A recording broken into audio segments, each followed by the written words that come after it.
कई नेताओं के चेहरे बेनकाब हुए, कई सामाजिक संगठनों के चेहरे बेनकाब हुए, और सबसे ज्यादा बेनकाब अगर कोई नारा हुआ है तो वो नारा है जो नारा लग रहा था कि जात पात की करो विदाई, हिंदू हिंदू भाई भाई। वो नारा भी बेनकाब हो गया, वो नारा झूठा था।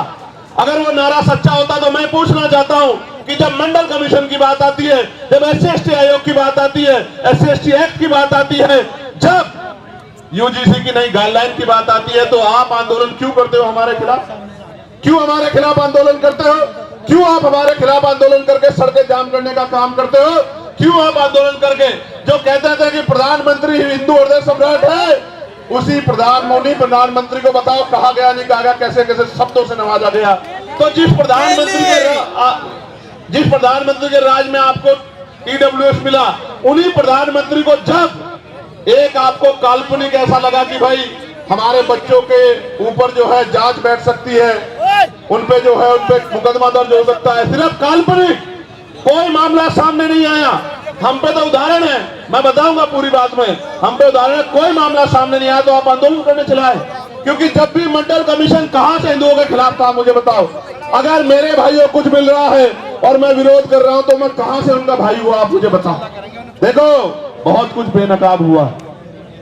बेनकाब ये हुआ है कि जाति सत्य है, जाति सत्य है, और जाति को ठुकराया नहीं जा सकता। जिसको हिंदू हृदय सम्राट कहते थे, उसी को जाति के आधार पर गाली देने का काम कर दे। इसका मतलब जब तक वो व्यक्ति आपका काम करेगा तब तक आप उसको पलकों बिठा के रखोगे, और जैसे ही वो कोई और इनका रोल भी नहीं UGC में, तो आप उनको गाली देने लग जाओगे। ये है जाति का सत्य। मैं और बताता हूँ, हाथ कंगन को आरसी क्या और पढ़े लिखे को फारसी क्या।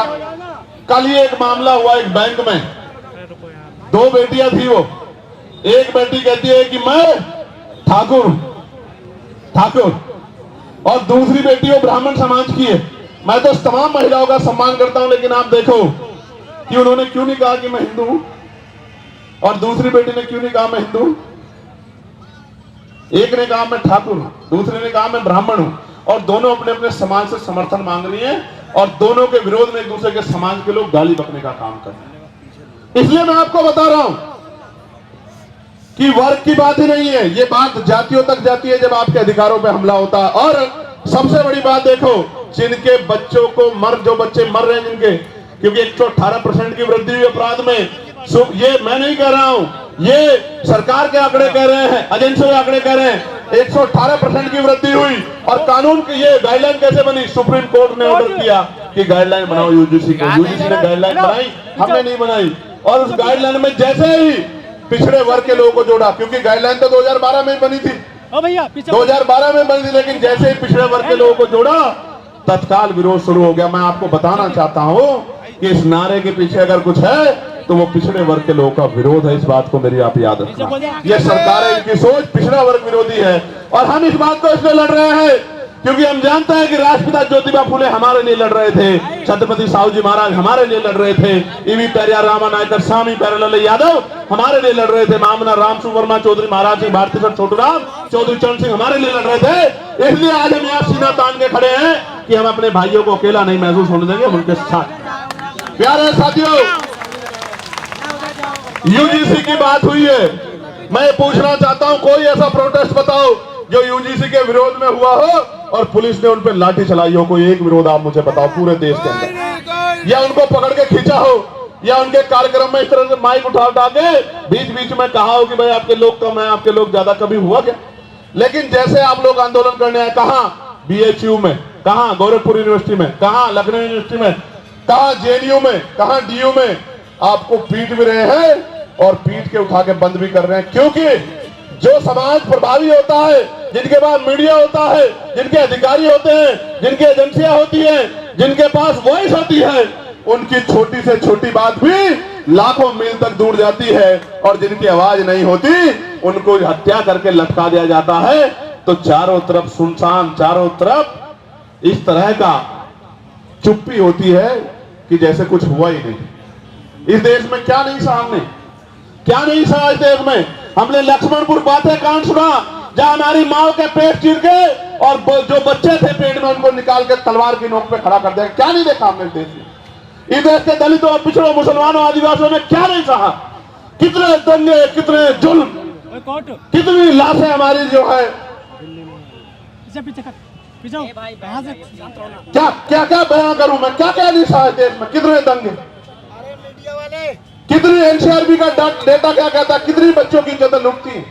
मैं कहता हूं सार्वजनिक करो, रिकॉर्ड उठा के बताओ कि जिन बच्चों की 1 लाखों की संख्या में इज्जत लुटती है, किस समाज की, किस समाज की, बताओ इस समाज को। क्योंकि ये समाज सोया हुआ है, इनको नहीं पता कि रोज इनकी बच्चियों को, बेटियों को कहीं ना कहीं प्रदेश में, देश में जुल्म जाति का शिकार होना पड़ रहा है। और जब न्याय मांगने जाते हैं तो लाठियों से स्वागत होता है, अपमानित गालियां दी जाती है। इसलिए मैं कह रहा हूं कि ये नारा तार्किक नहीं है, जो नारा लगा के आपको लंबे समय से बेवकूफ बनाया जा रहा है। ये नारा तार्किक होता तो मैं गारंटी देता हूं कि यूजीसी गाइडलाइन के खिलाफ कोई आदमी सड़क पे नहीं आता। वो कहता कि यूजीसी गाइडलाइन, अच्छा डर कौन, डरेगा कौन? कानून कितने हैं देश में? 302 है, 304 है, 308 है, 307 है, कितने कानून है? इतने कानून बने हुए हैं, हर कानून का दुरुपयोग हो सकता है। कोई दुरुपयोग का एक तो मामला आता, 2012 से SC/ST के उसमें गाइडलाइन बनी हुई है, आप पे 10 मामले हैं जो आपके खिलाफ फर्जी दर्ज हो गए हो, कुछ तो होगा आपके पास जिसके आधार पे आप कह रहे हो, लेकिन कोई तथ्य नहीं है। एक ही तथ्य है कि हमें अपराधी मान ले। हम कहां अपराधी मान रहे हैं भाई? हम कौन है अपराधी मानने वाले? कन्वेंशन रेट कहता है कोर्टों का। हम तो किसी को सवाल नहीं करते कि जब हायर जुडिशरी में, हाई कोर्ट में और सुप्रीम कोर्ट में हमारा रिप्रेजेंटेशन नहीं होता, हम तो तब भी सवाल नहीं करते। हम जैसा गूंगा बहरा कौन लोग होगा? बताओ कौन होगा? कौन होगा? हमसे ज्यादा सीधा सच्चा व्यक्ति तो इस देश में कोई भी नहीं होगा, जो जुल्म भी सहता है और चुप भी रहता है। जानवर भी अपने हक के लिए लड़ते हैं, हम लोग तो अपने हक के लिए भी लड़ पाते। हमसे ज्यादा सीधा भोला कौन होगा? और इसी भोलेपन का फायदा लंबे समय से उठाया जा रहा है। प्यारे साथियों, इसका एक उदाहरण बताता हूं कि क्यों लड़ना पड़ता है। मध्य प्रदेश में 90 के बाद, जब मंडल कमीशन के बाद आरक्षण लागू हो गया पिछड़े वर्ग के लोगों को, तो आज भी वो भैया खड़ा है। 13% आरक्षण वहां जो संवैधानिक 27% मिला है, उसमें से भी 13% मिलता है। वो रोज आंदोलन करते हैं। यही सुप्रीम कोर्ट उस मामले को, फाइल को नीचे दबा के रखता है। क्यों नहीं सुनता? जब आपने एक दिन पहले PIL दाखिल हुई और अगले दिन सुनवाई कर ली, तो हमें पीड़ा होती है कि जब 69,000 शिक्षक भर्ती का मामला उत्तर प्रदेश का सालों भर पड़ा रहता है कोर्ट में, जब 27% रिजर्वेशन का मामला सालों पड़ा रहता है और आप कभी सुनवाई नहीं करते हो। मेरे आज भी याद है जब डिमोशन हुए थे उत्तर प्रदेश में, एक पूर्व की सरकार थी, जब उनके निगरानी में डिमोशन हुए थे, इसी सुप्रीम कोर्ट ने कहा था कि पहले डिमोशन कराओ, उसके बाद हम सुनेंगे। मैं पूछना चाहता हूं, जब हमारे हकों की बात आती है तो क्यों चुप्पी थाम लेते हो आप? हम तो उम्मीद लगा के बैठे कि आप न्याय के देवता हो, आप न्याय की मूर्ति हो, आप न्याय करोगे। क्या ऐसा गाइडलाइन में, जिसने गाइडलाइन ना पढ़ी हो मुझे बताओ, क्या उसमें आर्थिक रूप से कमजोर वर्गों को उद्देशिका में नहीं जोड़ा गया? आर्थिक रूप से कमजोर हुई ईडब्ल्यूएस में सारे सामान्य जाति के बच्चे, तो कैसे सामान्य जाति के खिलाफ हो गया? इसमें महिलाओं को जोड़ा गया है, इसमें दिव्यांगजनों को जोड़ा गया है, कैसे किसी के खिलाफ हो गया? और कहा गया कि भाई इसमें नोटिफिकेशन में ये नहीं रखा कि सामान्य जाति के प्रतिनिधि होंगे। मैं कहता हूं 38 जब कुलपति सामान्य जाति के हैं तो आपका रिप्रेजेंटेशन कौन कर देगा? जब इतना बैकलॉग है ओबीसी SC/ST का, तो आप हमें तो गारंटी देता हूं, जो समता समिति बनेगी बनवा लो, ओबीसी के ST के प्रोफेसर नहीं मिलेंगे आपको, असिस्टेंट प्रोफेसर, सीनियर प्रोफेसर मिलेंगे नहीं। आप मेरा चैलेंज आप चेक करवा लो। तो इसलिए मैं कह रहा हूं प्यारे साथियों, मंडल कमीशन आया था, मंडल कमीशन 2 सिफारिशें लागू हुई, अभी बाकी सिफारिशें चूकी थी। कभी कोर्ट को नहीं लगता कि ये सिफारिशें लागू होनी चाहिए, कभी नहीं लगता, कभी नहीं लगता। और निजी क्षेत्रों में हम लोग पार्लियामेंट में बिल लेके आए, प्राइवेट मेंबर बिल की, निजी क्षेत्रों में SC/ST OBC के लोगों को आरक्षण मिलना चाहिए। क्यों मिलना चाहिए भी सुनो। निजी क्षेत्र बनता कैसे है? निजी क्षेत्र इस तरह बनता है कि सरकार जमीन देती है, 1 रुपए लीज पे हजारों बीघे जमीन, फिर उसको लोन देती है, फिर टैक्स में छूट करती है। इस तरह की छूट वो किसानों को, मजदूरों को, गरीबों को, अल्पसंख्यकों को, मुसलमानों को, आदिवासियों को नहीं देती। इतने सब प्रावधानों के बाद तब जाके वो प्राइवेट सेक्टर बनता है। तो जो सारा ही सरकारी पैसे से बना हो, सारा ही सरकारी जमीन पे बना हो, तो उसमें कमजोर वर्गों को हिस्सेदारी क्यों नहीं मिलनी चाहिए? कोई पूछने वाला है क्या? इसलिए हमने कहा कि निजी क्षेत्रों में भी आरक्षण की व्यवस्था होनी चाहिए। और आज इसकी देश की सच्चाई ये है, आपको जानना चाहिए देश की सच्चाई ये है कि कितने ही जो शहर हैं जिनको कहा जाता है स्मार्ट सिटी, उनमें सफाई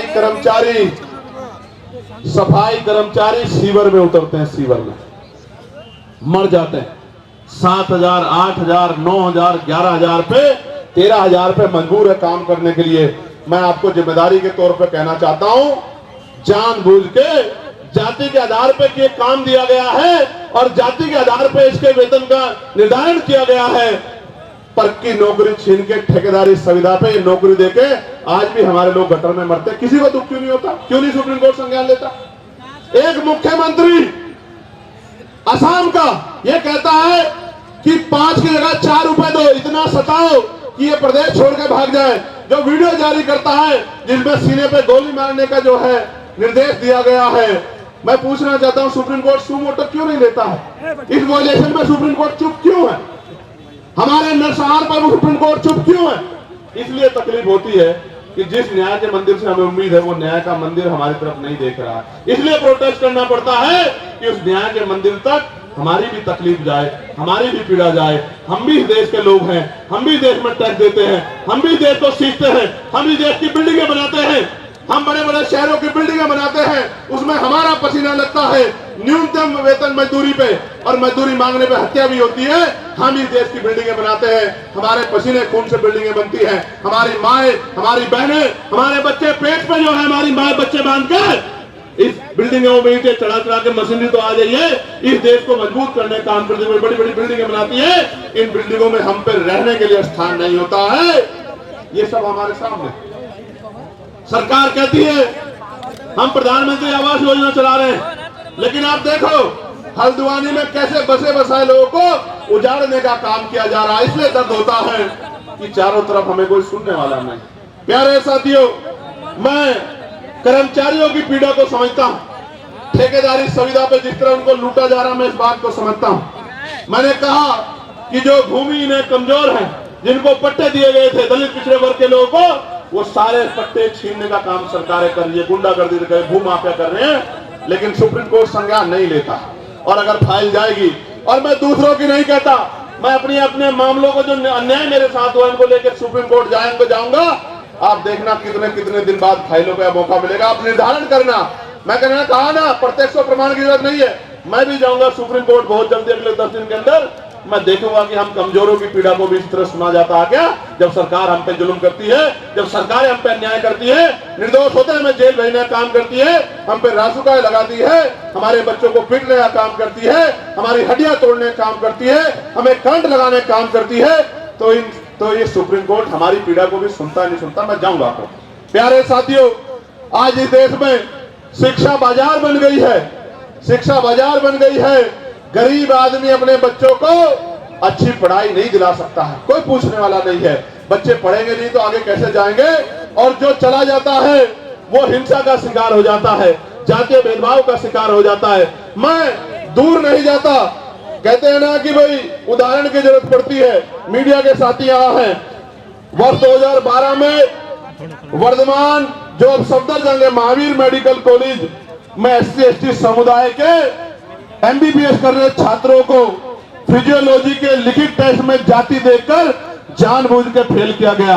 आरोप लगे, जांच हुई, और आपको जान के अचरज होगा, छात्रों की शिकायत पे जब दर्ज हुई, सरकार ने कमेटी बनाई जिसका नाम था मुंगेकर कमेटी।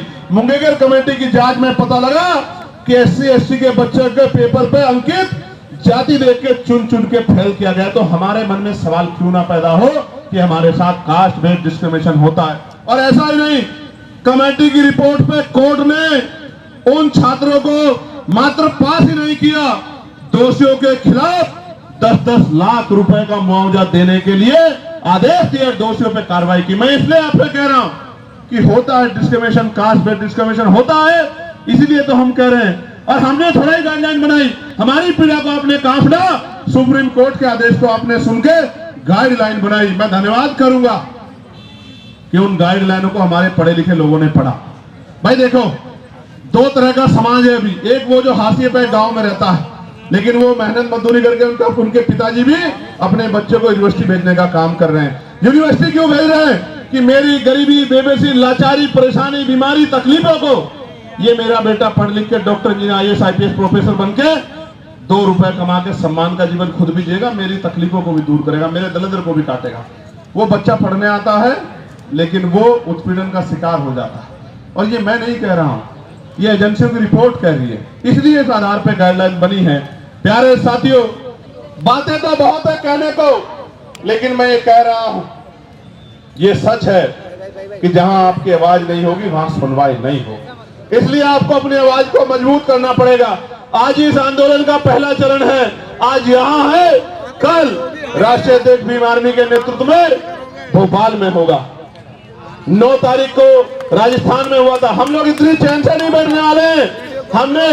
हमें जब मुझसे कोई पूछता कि चंद्रशेखर भाई कैसा है जीत के, तो मैं कहता हूं मैं नहीं आया, मेरे लोगों ने मुझे चुन के भेजा है, क्योंकि आज उनकी आवाज को उठाने वाला कोई भी नहीं है। आज उनके दर्द पे, उनकी दर्द पीड़ा पे बोलने वाला कोई नहीं है। मेरी क्या औकात थी कि मैं आ जाता लोकसभा में?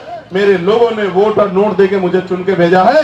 मेरी जिम्मेदारी बैठती है कि अगर उनकी तरफ आंच आए, उनकी तरफ उंगली उठे, तो मैं भी बोलूं और अपने साथ के जागरूक लोगों को भी बोलने के लिए तैयार करूं। इसलिए आज ये आंदोलन हो रहा है। प्यारे साथियों, इस देश में संविधान है, आर्टिकल 25-26 है, धार्मिक आजादी है। मैंने आज ही पार्लियामेंट में पूछा कि आप ये बताओ, तमाम त्योहारों पे आप व्यवस्था करते हो, लेकिन भगवान बुद्ध की जयंती पे,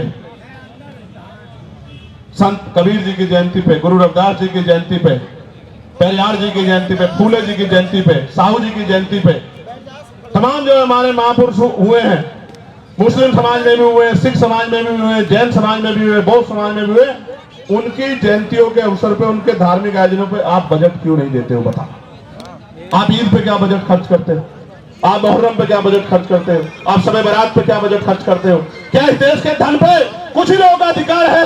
फिर ये देश, ये सरकार सबका साथ, सबके विकास के झूठे के नारे के साथ क्यों खड़ी है? ये कहे कि धन तुम्हारा और अधिकार हमारा, धन तुम्हारा, अधिकार हमारा, हम अपने लोगों को देंगे, ये सच बताने का काम करें। हम जानते हैं सच क्या। प्यारे साथियों, मैं लगातार उन विषयों को पार्लियामेंट में उठाने का काम करता हूं। हमारी संख्या कम है, इसलिए मुझे समय कम मिलता है, लेकिन ये संख्या कम हमेशा नहीं रहेगी। ये संख्या हमेशा कम नहीं रहेगी। हमें लड़ाई लड़नी पड़ेगी, और अगर हम चुप रहे ज्यादा दिन तक, वो दिन दूर नहीं है कि हमारी आने वाली पीढ़ियां इस देश में पुनः गुलाम हो जाएंगी।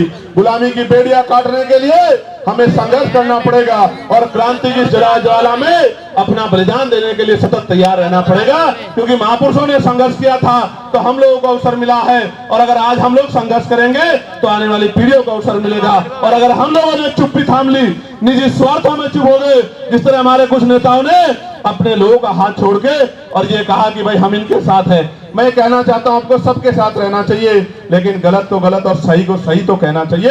अगर गलत होता तो मैं भी उनकी बात करता, लेकिन जब गलत नहीं है तो सिर्फ वोट के लिए आप उधर चले गए। जब आप पावर में नहीं हो तो आज आप उधर जाके खड़े हो गए हो, कल आप पावर में होंगे तो मैं कैसे उम्मीद करूं कि आप हमारे लोगों के बारे में सोचोगे। ये बहुत बड़ी चिंता हमारे समाज के सामने, हम गरीब, कमजोर, दलित, पिछड़े मुसलमानों के सामने देश में आ गई। प्यारे साथियों, चारों तरफ अंधेरा है, चारों तरफ चुप्पी है, सब लोग आंखें बंद करके बैठ गए हैं। ऐसे दौर में अगर हम लोगों ने भी आंखें बंद कर ली तो मैं लिख के देता हूं कि लड़ने की हिम्मत टूट जाएगी। मेरी बात को आप याद रखें। जब मैं ये लड़ाई लड़ रहा हूं, आपको नहीं पता इसके बाद मुझे क्या मिलेगा। मीडिया में जो उस तरह की सोच के लोग हैं, वो मेरे खिलाफ राजनीतिक प्रोपगंडा चलाएंगे, झूठे प्रोपगंडा चलाएंगे। वो जो अधिकारी उस सोच के हैं, वो मुझे, मेरी पार्टी कार्यकर्ताओं को तोड़ने की कोशिश करेंगे, झूठे मुकदमे लगाएंगे। लेकिन मैं आपको बताना चाहता हूं, जीवन एक बार मिला है, जीवन बार बार नहीं मिलता। मौत कल की आती आ जाए, हम अपने लोगों के हितों से किसी भी कीमत पे समझौता नहीं करेंगे। और अगर हम जैसे लोग चुप हो गए, हम जैसे लोग बैठ गए, तो मैं लिख के देता हूं कि फिर कोई हिम्मत नहीं कर पाएगा कि वो लड़ाई को लड़ ले। प्यारे साथियों, लड़ाई बड़ी महत्वपूर्ण है। आज आपने इतनी बड़ी संख्या में जुट के ये संदेश सरकार को दे दिया कि आप लोग कमर कसे हुए बैठे हो, मेरे एक आदेश का इंतजार कर रहे हो। मैं आपको विश्वास दिला के बताता हूं, चंद्रशेखर आजाद के लिए, आजाद समाज पार्टी के एक सिपाही के लिए, हमारे नेताओं के लिए, कार्यकर्ताओं के लिए समाज हित पहले है, व्यक्तिगत हित बाद में है। हम मिट तो सकते हैं लेकिन समाज के हितों से समझौता करके झुक नहीं सकते। मेरी बात को आप याद, मैं अकेला व्यक्ति था, भंते जी यहां बैठे हैं, मैं अकेला व्यक्ति था जिसने बीटी एक्ट के खिलाफ आवाज उठाई कि बीटी एक्ट 1949 खत्म किया जाए, क्योंकि उसमें बौद्धिक समाज के लोगों के साथ अन्याय हो रहा है।